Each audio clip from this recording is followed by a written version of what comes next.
Hi, everyone. Welcome to Mental Health Bites with Dr. Judy. In this podcast, we'll cover a timely topic related to psychology, answer one of your burning questions, and leave you with a practical tip to better your mental health every single day. Let's jump right in to the timely topic of the day.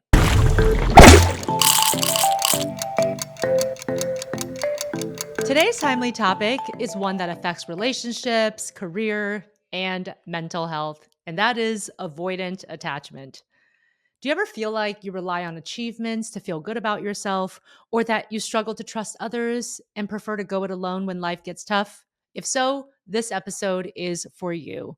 We'll explore what avoidant attachment is, how it develops, how it shows up in different areas of life, and what you can do to move toward healthier, more connected relationships. Let's start by exploring how avoidant attachment develops.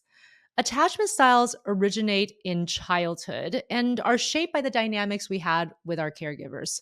For someone with an avoidant attachment style, these early relationships might have been emotionally distant, inconsistent, or dismissive of emotional needs. A child in this environment might learn that expressing vulnerability isn't safe or valued.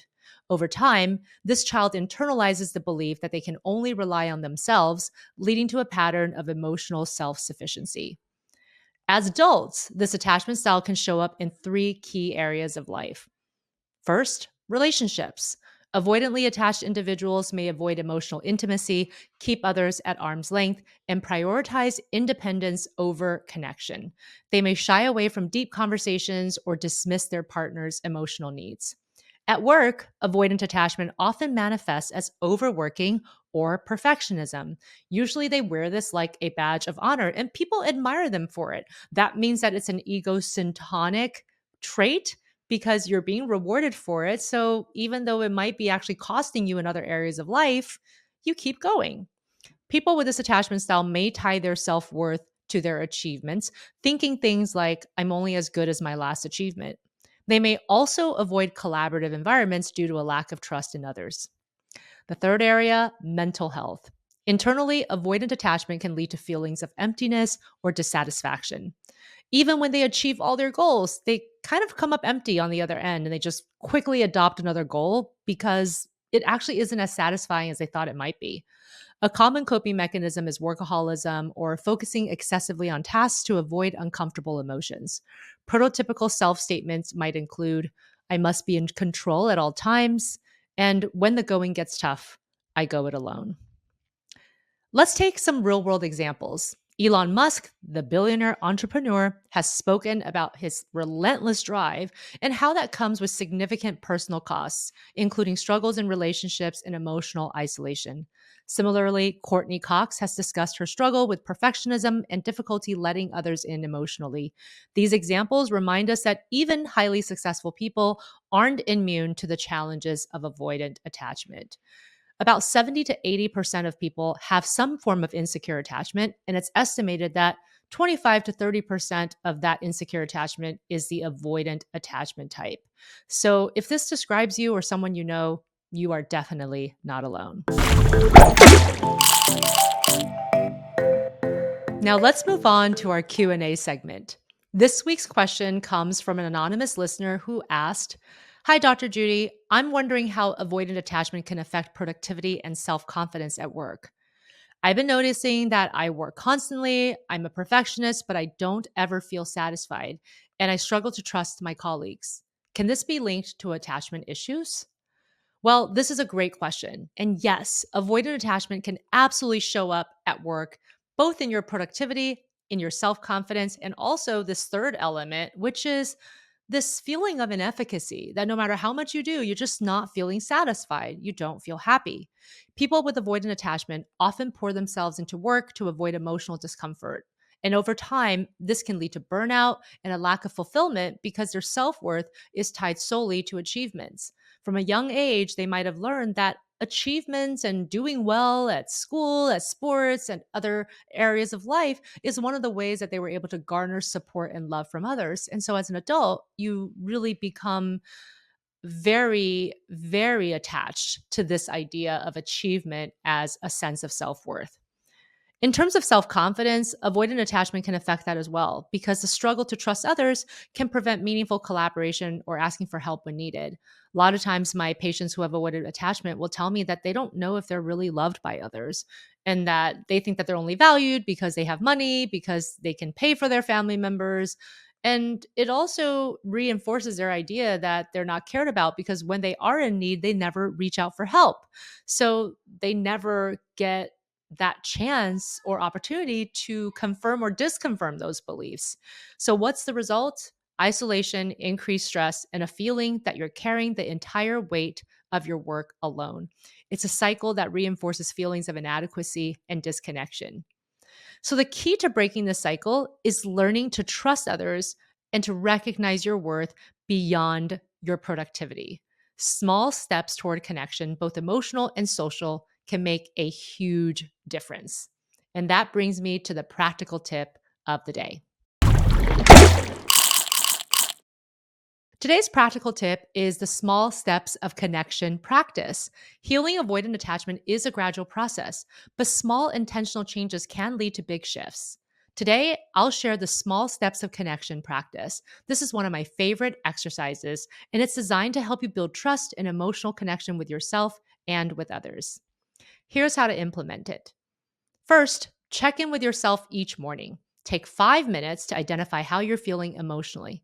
For example, you might write down, I feel anxious about today's meeting, or I feel excited to catch up with a friend. Literally, do not judge yourself. Just write down whatever it is that you're feeling in that 5 minutes. Acknowledging your emotions and taking the time to intentionally check in and identify them is the first step toward reconnecting with yourself. Second step, set a daily connection goal. Choose one small way to connect with someone emotionally. For instance, you can send a quick text to a friend saying, I'm thinking of you, or good luck today at your conference, or thank a colleague for their help. Third step, share one personal feeling or thought. In a safe interaction, practice vulnerability. Instead of just saying, I'm fine, as most avoidantly attached people tend to do, try saying, yeah, I'm feeling a little overwhelmed, but I'm working through it. Just even admitting that maybe not everything is okay is a great step towards vulnerability and true connection. The fourth step is focus on listening in conversations. So when someone shares something with you, resist the urge to immediately offer advice and shift the focus to yourself and what you can provide. Instead, try saying, that sounds challenging. And then follow that up with, how can I support you? What might help you? Because what they might find the most valuable might be different from what you might find the most valuable. And then, fifth step, celebrate your efforts. At the end of the day, reflect on how you took a step toward connection. Write down one positive interaction or insight. For example, I felt good sharing my feelings with a friend, and they were supportive. So let's walk through an example so you can see how this works in practice. Imagine you've had a busy week and you feel like isolating. That is one of the primary coping strategies of the avoidantly attached. Instead of retreating, send a quick text to a trusted friend saying, I'd love to catch up soon. How's your week going? This simple step opens the door to a genuine connection without overwhelming you. Over time, these small actions will help you feel more comfortable with vulnerability and trust, leading to healthier relationships and a greater sense of well being. Here's a bonus tip for you: the emotional vocabulary booster. Once you've started practicing the small steps of connection, a great follow up exercise is to expand your emotional vocabulary. Many individuals with avoidant attachment struggle to identify and articulate their feelings, which can hinder deeper and genuine connections. Building this skill can help you not only connect with others, but also better understand your own emotional experiences so that when you're going through a tough time, you'll be able to apply better and more effective coping strategies. So here's how to do it. First, you're going to start a feeling log. Each day, write down 3 emotions you felt during different situations. Instead of just writing, I was stressed, try describing it with more precision. I felt overwhelmed and frustrated when I got a last minute work request. Sometimes I like to tell people to rewind the tape. So essentially, you're going to just rewind back to the moment right before you notice a difficult emotion. Think about what was happening then or what you were thinking then, and that's going to help to clue you into why you had that emotional response. Second, you're going to use an emotion wheel. Look up an emotion wheel. It's available online. There's a lot of free versions, and use it to identify specific emotions beyond general terms like happy or sad.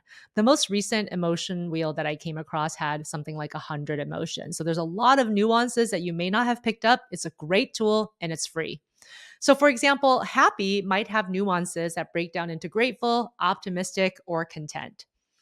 Third step, practice using emotions in conversations. Avoidantly attached individuals tend not to describe their experiences with their emotions. But when sharing with somebody, include an emotional descriptor. Instead of saying, work has been a lot, try, I've been feeling anxious and overwhelmed with all the deadlines.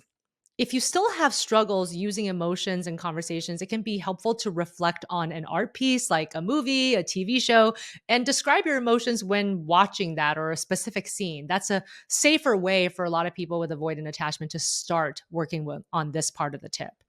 And being able to use emotions in conversations will help you to connect more with others.